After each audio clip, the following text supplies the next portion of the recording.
Հայաստանում իրեն իշխանություն հռչակած մարդկանց խումբը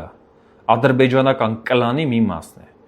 Երբ ընդամենը 3 Դիլիջանում տեղի ունեցել Ալիևի օգնական Հիկմետ Հաջիևի եւ Հայաստանի անվտանգության խորհրդի քարտուղարի հանդիպում, ինչ հարցեր կարող էին նրանք քննարկել, երբ ընդամենը 1 ամիս առաջ Հիկմետ Հաջիևը Հայաստանի տարածքն անվանել է Արևմտյան Ադրբեջան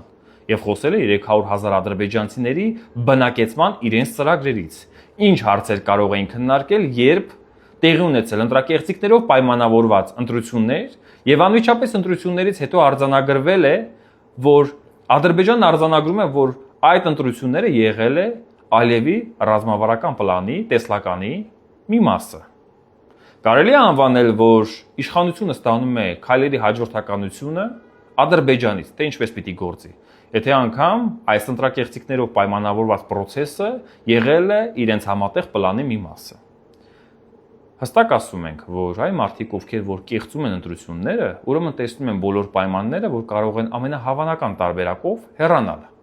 Եվ սա խոսում է նրան մասին, որ Հայաստանում ադրբեջանական կլան չի կարող լինել եւ ադրբեջանական կլանը հեռանալու է։